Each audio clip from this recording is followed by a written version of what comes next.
आयुष्यामध्ये काही लोक असतात जी सतत आपल्या जवळपास असतात, पण यांचा त्रास आपणास होत असतो. ती सतत टोमणे मारत असतात. काही लोकांच्या बोलण्यात टोमणे मारणे, बोलण्यात चिडचिडीपणा करणे, आपल्याला कमीपणा दाखवणे, आपल्याला खालीपणा दाखवणे, खाली लेखणे, प्रत्येक बोलण्यातून त्रास देणे, यामुळे नकारात्मक ऊर्जा आपल्या मनात निर्माण होते. खूप त्रास होतो. आपल्या आयुष्यात अशी काही लोक असतात जी न चुकता भेट असतात. त्याचा नाहक त्रास आपणास होत असतो. त्यांच्या बोलण्यातून, वागण्यातून ते आपल्यावर टीका टिप्पणी करतात. नको असताना सुद्धा अनेक संबंधाशी जोडले जातात, मानसिक शांतता बिघडवतात. ही लोक आव्हानात्मक आपणास ठरतात. आपल्या शरीरावर, आपल्या मानसिकतेवर परिणाम करतात. यामुळे आपलं नियंत्रण सुटतं. यासाठी योग्य मार्ग, संयम असणे योग्य गरजेचं असतं. तर यासाठी काय करावं लागेल? तर यासाठी शांतता हेच तुमचं सर्वात मोठं शस्त्र आहे. कोणी कितीही चेतावणी केली तरी शांत राहणे हेच उत्तम उत्तर आहे. त्रास देणाऱ्या लोकांना उद्देशच असतो की तुम्हाला चिडवणे, डिवचणे, तुमची मनस्थिती बिघडवणे. तर हे होऊ नये म्हणून मन स्वच्छ शांत ठेवावं. अगदी कोण कितीही कसाही वागला तरी मनावर नियंत्रण ठेवावं. त्याच्याशी वाद घालण्याऐवजी त्याकडे दुर्लक्षित करावं. यामुळे त्यांना समजते की तुम्ही त्यांना ज्या भावनेने बोलत आहात त्याच्याकडे आपण लक्ष देत नाही, भाव देत नाही, हे फुल्याला समजलंच पाहिजे. 2 नंबरचा उपाय आहे, त्यांच्या वागण्याला स्वतःला लावून घेऊ नका. अनेक वेळा या लोकांना त्रास हा वैयक्तिक भावनांचा परिणाम असतो. त्यांच्या या वागण्यामुळे स्वतःला कमी लेखू नका. प्रत्येक व्यक्ती आपल्या समस्येमुळे त्रस्त असतो. राग सहन करू शकत नाही, पण बोलण्यावर परिणाम ठेवा. याच्या वागणुकीकडे तटस्थपणे राहा. जर तुम्ही त्यांना त्रासाकडे, वागणुकीकडे दुर्लक्ष केला तर तुम्ही त्यांच्या सापळ्यात अडकणार नाही. यामुळे तुम्ही मानसिकदृष्ट्या अधिक बळकट व्हाल. 3रा उपाय आहे, संयम राखून बोला. अशा लोकांशी उघड वाद घालण्याऐवजी त्यांना ठराविक शब्दात शांतपणे उत्तर द्या. आपल्या मर्यादेचे भान ठेवून संवाद साधा. वारंवार त्रास करून घेऊ नका. त्यांना स्पष्ट शब्दात सांगा त्यांचे वागणे तुम्हाला त्रासदायक वाटत आहे. संयम राखल्याने त्यांच्या नकारात्मक प्रतिक्रियांना उत्तर देण्यास तुमचा मोह होणार नाही. तुम्ही त्यांच्यावर मानसिक ऊर्जा वाया घालवणार नाही. संयम ही तुमची खरी ताकद आहे.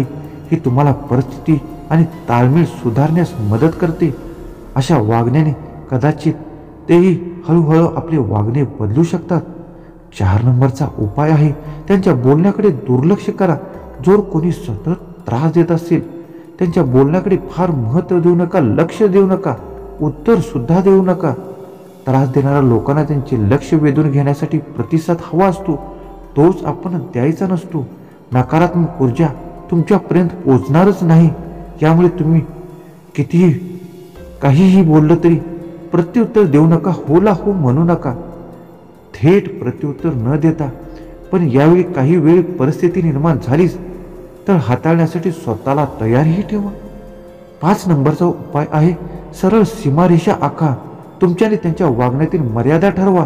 त्यांना सांगा की वागणं, बोलणं हे तुमच्यासाठी योग्य आहे का नाही, काय बोलावं, काही बोलू नये, हा अधिकार तुम्हाला आहे. त्यांना समजून व्यवस्थित सांगा, संवाद साधा. पुढील वेळी ते तुम्हाला त्रास देण्यापूर्वी 4 वेळा विचार करतील. सीमारेषा आखल्याने तुम्हाला तुमचे स्वतःचे मानसिक आरोग्य नीट ठेवता येईल आणि दुसऱ्यांना तुमच्याशी योग्य रीतीने वागण्यास शिकवण्यास येईल. नाहीतर अशा लोकांना सहवासात सहजासहजी आपल्या जवळ सुद्धा करणे योग्य नाही. म्हणून समजा मर्यादा आखताना हे लक्षात ठेवा की तुमच्या शब्दामध्ये जबरदस्त आत्मविश्वास हवा. यामुळे तुम्हाला घाबरून राहतील आणि पुढे पुढे तुम्हाला त्रास देणे थांबवतील. 6 नंबरचा उपाय आहे, त्यांना चुकांना त्यांचा आरसा दाखवा. काही वेळा त्रास देणाऱ्या लोकांना त्यांच्या चुकीच्या वागणुकीची कल्पना द्या. त्यांना असं वाटलं पाहिजे की आपलं काहीतरी चुकलं आहे. अशा पद्धतीने, योग्य पद्धतीने त्यांना त्यांच्या चुकीची जाणीव करून द्या. त्यांना त्यांच्या संयम आणि आदराने सांगा की त्यांना त्यांच्या वागणुकीचा काय परिणाम होत आहे हे सांगताना चिडचिड करू नका, कारण हे सांगणे तुमच्या शांततेसाठी योग्य आहे, वादासाठी योग्य नाही. कदाचित हे तुमच्या वागण्याचा विचार करत असतील मात्र ते ऐकत नसतील. 7 नंबरचा उपाय आहे, स्वतःला नकारात्मक ऊर्जेपासून दूर ठेवा. कोण कितीही वाईट बोलत असेल, कमीपणा दाखवत असेल तरी शांतपणा संयमपणे बघा, आत्मविश्वास बाळगा आणि आपणास जिथे जिथे कमीपणा दाखवत आहे तिथे आपण आत्मविश्वासाने उभारी घ्या आणि आपली कर्तव्यता आपल्या कामातून आपल्या वागण्यातून दाखवा. त्यामुळे तो आपोआप आपल्यास खाली दाखवण्यास, कमी लेखण्यास बंद करेल. स्वतःला सकारात्मक गोष्टीमध्ये गुंतवा. त्याची ती वाईट सवय आहे, त्याचे ते कर्म आहे दुसऱ्यांना त्रास देणे, वाईट बोलणं, याचं फळ त्याला योग्य वेळी मिळणारच आहे. त्या नकारात्मकतेच्या जाळ्यात स्वतःला अडकवून घेऊ नका. तुमच्या आवडीच्या गोष्टी करण्यात वेळ घालवा, यामुळे तुमचा ताण तणाव कमी होईल.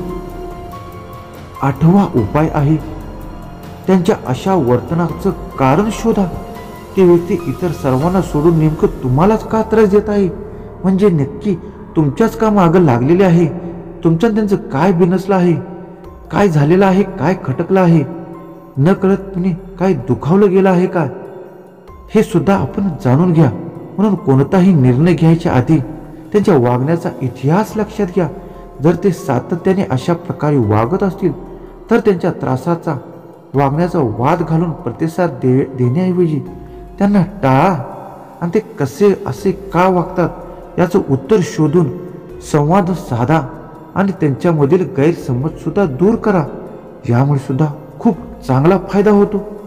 9 नंबरचा उपाय आहे, खूपच गरज भासली तर मदतीसाठी वरिष्ठ व्यक्तींना सामावून घ्या.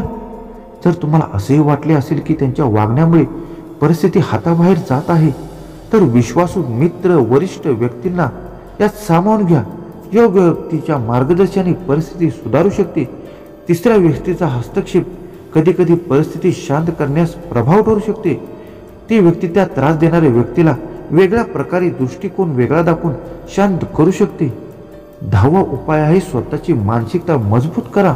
अशा लोकांशी चांगले वागणे हा तुमच्यासाठी एक जीवनाचा धडा असू शकतो. त्यांच्या वागण्याचा आपल्या मानसिक शांततेवर परिणाम होऊ देऊ नका. स्वतःवर लक्ष केंद्रित करा आणि आत्मविश्वासाने पुढे पुढे जा. तुमची मानसिकता मजबूत असल्यास त्यांचा त्रास तुम्हाला होणार नाही. स्वतःवर विश्वास ठेवल्याने कोणत्याही कठीण प्रसंगावर सामोरे जाणे सोपे जाईल.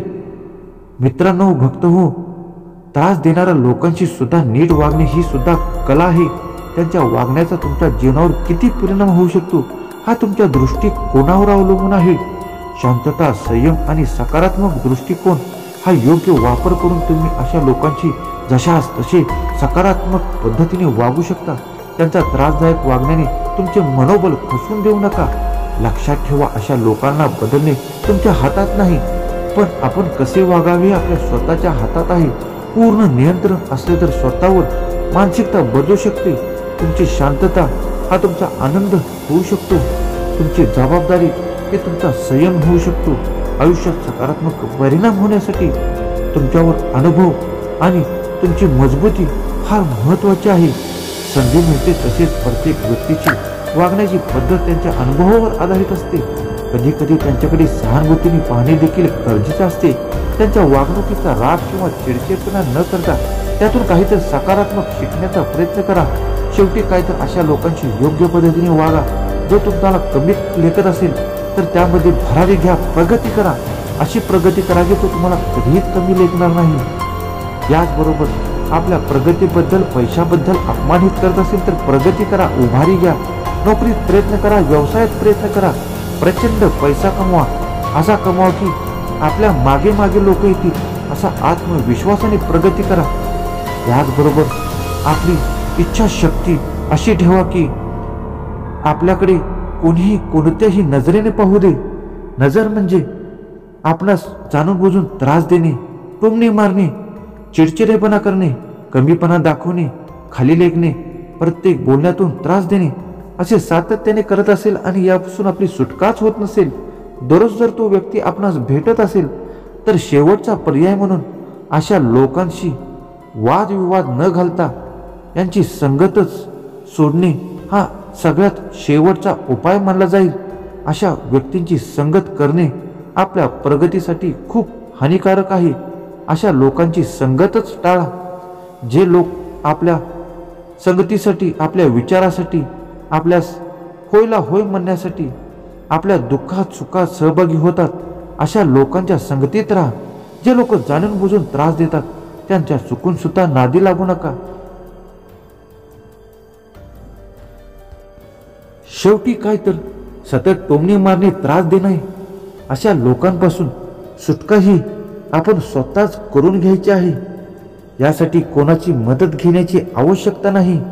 यासाठी आत्मनिर्भरता, इच्छाशक्ती, स्वतःची आत्मशक्ती, याचबरोबर मनाची इच्छाशक्ती, आत्मशक्ती, इच्छाशक्ती या सर्व गोष्टीचे सतत मनन करून, सतत परिक्रम करून आपण यातून सुटू शकतो.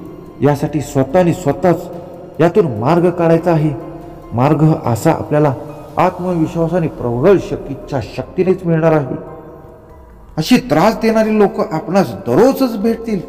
मग काय आपण घरीच बसून राहणार आहे काय? तर नाही.